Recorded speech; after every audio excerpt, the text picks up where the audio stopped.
Welcome to the Sax Conservatory. Today we talk about one of the most challenging topics in saxophone playing, the Altissimo register.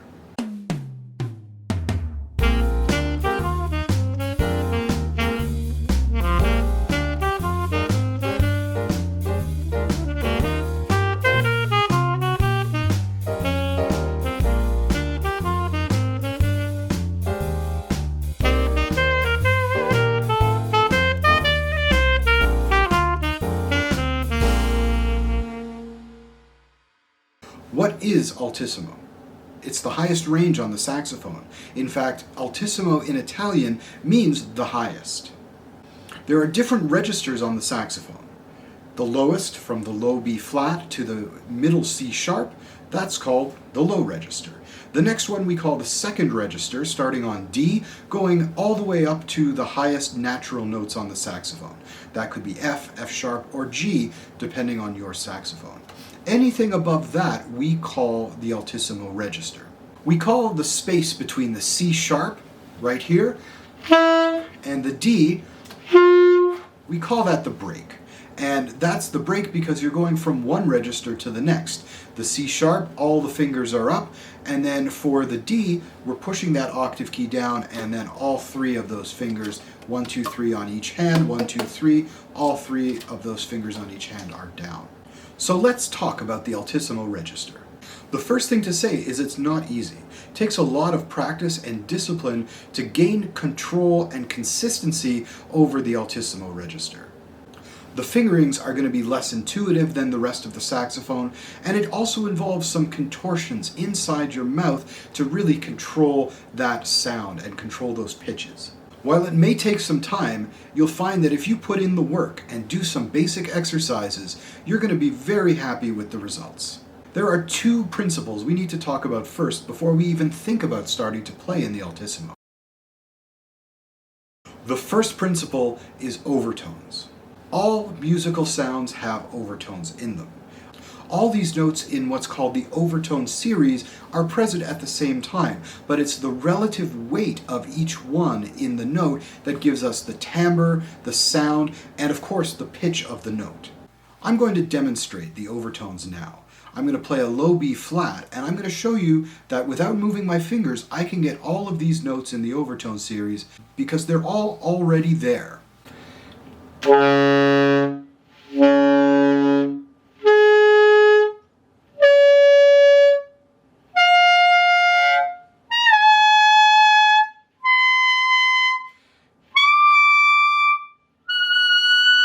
And these overtone series are present in just about every instrument. They're not always exactly the same. For example, brass instruments can't play that lowest note called the fundamental. And clarinets, they have overtones that start even bigger at an octave and a fifth. So different instruments play this differently. So what does this have to do with Altissimo? Well, if you noticed, I was able to play very high notes without moving my fingers from the low B flat. And this is Altissimo. These notes are actually in the Altissimo range. The fact that we can play these notes without having to play different fingerings and we can just play them, they're all there already, means that once we can unlock those higher overtones, we can unlock the Altissimo register. In fact, all the notes that you play with the octave key are overtones. And when we play with the octave key, what we're doing is we're opening up one of two vents. One is here and one is here. And when we open those vents, it forces air out and it forces the sound into those overtones. When we play Altissimo fingerings, we're going to actually do a similar thing, but with different fingers being open in order to vent air. Sometimes when we play the D above the break, 3 fingers on each hand with the octave key, sometimes we don't quite get our ring finger down fast enough. And what that does is that opens up the top vent and pushes us to a higher overtone. We hear that overtone as a squeak. That's technically a squeak, but it's actually really an overtone. In fact, all squeaks are overtones. So when you really learn to control your overtones, you're going to squeak a lot less. Now that we know what overtones are, we can talk about voicing. which is how to play overtones. Voicing is the technique where we adjust the position of the back of our tongue to change the shape of the oral cavity when we play. This is a great video of a French horn player playing inside an MRI machine so that we can see what she's doing inside her mouth with the shape and placement of the tongue. This next little exercise may feel and sound a little silly. Be warned, don't worry, it's going to make you a better saxophone player. So this first exercise is to start to feel how we are moving the back of our tongue. And so the thing we can do is we can say, oh, open your mouth and really drop the back of the tongue like you have a doctor pushing that tongue depressor down at the back so they can look in and see what's happening in your throat. So just say, oh. It's not ah, it's oh. You're bringing it down here, pulling it down. The next thing we can do is say e. We're saying e with our mouths wide open and the tongue is pushing upwards in the back. So we can say ah, ya. Again, it's going to feel silly, but it's going to help you play the saxophone better. Let's do it one more time. We go ah, ya. We're really feeling it in the back of our tongue. Now here's an exercise you can do without the whole saxophone, but still practice voicing. You can take your mouthpiece. I've got my mouthpiece here, and what we're going to do is we're going to try to find a pitch on the mouthpiece. I like to find between a G and an A. I tend to think the lower the better. And I'm going to take my tuner, and I'm going to set it to the pitch pipe. And I'm going to set it to a G. So that's my G.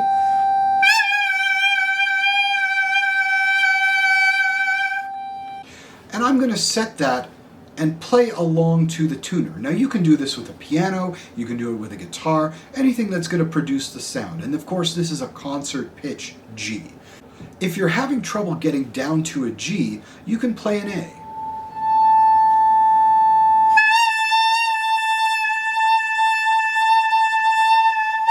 Now the key to this exercise is to make sure that you are playing with really good air pressure. If you're pushing that air through the mouthpiece, it's less likely to squeak on you.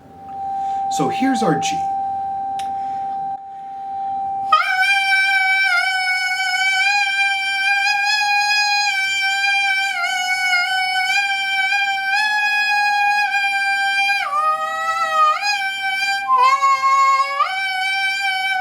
So what I'm doing here is I am expanding the range up and down that I'm playing with just the mouthpiece without moving my jaw. It's really important to make sure that the jaw stays steady and you're just moving the tongue in the back of the mouth. Eventually, you should be able to play about an octave with an alto mouthpiece.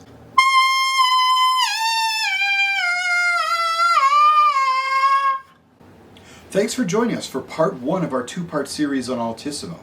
We're going to come right back very soon with another video to show you how to bridge that gap to the Altissimo register. If you've enjoyed this video, please click like and subscribe to this channel. We're going to have more saxophone conservatory content coming at you. You can also check the link in the description for a free online consultation with me. Thanks for tuning in to the Sax Conservatory. Come back soon and keep playing.